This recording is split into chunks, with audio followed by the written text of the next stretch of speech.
Hey, what's going on, guys? Welcome back to another video on Field Motorsports. Today what we're going to be doing is introducing one of my personal new cars to the channel. It's going to be sort of a daily driver, but I'm still going to give it some tasteful mods just to make it an all-around fun car. So let's go ahead and show you what we got. So here it is, my 1987 BMW 325 series. It's an E30 chassis. It's a 5-speed manual, straight inline 6. Nothing too crazy. 2-door coupe. It's really clean, only 147,000 miles, which is fairly low for one of these cars. I've owned 2 of them in the past, and each one was over 230,000 miles. So here's the interior. These cars are super notorious for having a cracked dash. This one does not have any cracks on it, very clean.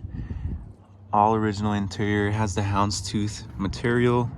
One slight little tear here, but nothing too crazy. Other than that, the car's in pretty darn good condition. Everything works on the vehicle.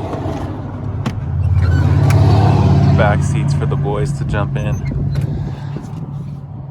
It's got a Pioneer radio on it, which is something pretty old.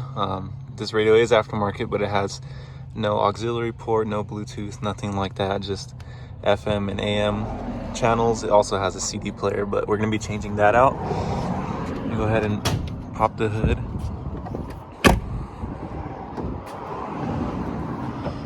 It's like we were saying, super clean. It's got the original M20 B27 in it, which is a 2.7 liter, which the 325i E30s, they come with a 2.5 liter that revs out a little bit higher. So this one doesn't rev as high as the 2.5 liter or make nearly as much power, but it's still a really fun car to drive. It's a lot faster than my NA right there.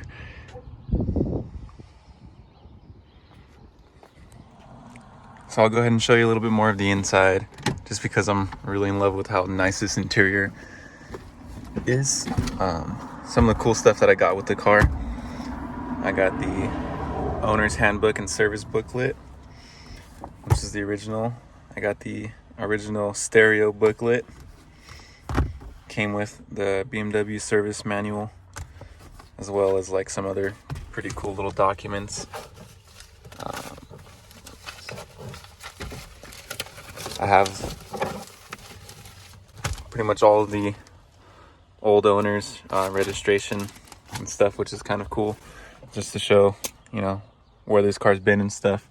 It does have the manual crank sunroof on it, which I like better than the power, because sometimes the power ones, the buttons get stuck or they don't work and open all the way correctly. This one, with it being manual, just a lot nicer. It doesn't break as easily as the electric one would. It does have the rear pop-out windows,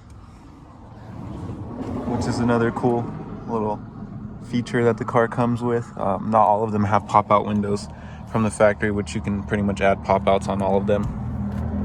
It's got the stock shift knob. Everything on this car is completely bone stock. Alright, so I've owned the car for about 2 weeks now. The guy I bought it from already went through all the preventative maintenance needed. He went through the whole entire coolant system, all brand new belts, the power steering system's been serviced, alignment's done, brand new tires, you know, just the works. He went through the whole car, doesn't need anything at all.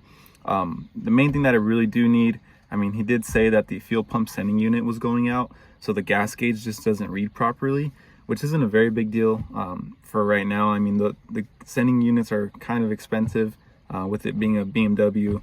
I mean, that's kind of comes with the territory. I am going to replace it eventually, so we will have a video coming on that, just because I want that to function properly. That way I don't run out of gas.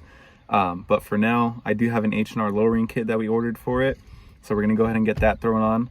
That's going to be our next video on this car, which is a 2.1 in the rear and a 2.2 inch drop in the front, which is going to give the car a nice, you know, a little bit more of an aggressive stance. And then once we put wheels and tires, it's just going to tie the whole thing together. All right, so I'll just do one last little walk around, show you guys the car before we lower it, and get it up in the garage, throw it on some jack stands, and get to it in the next video. You guys will see that.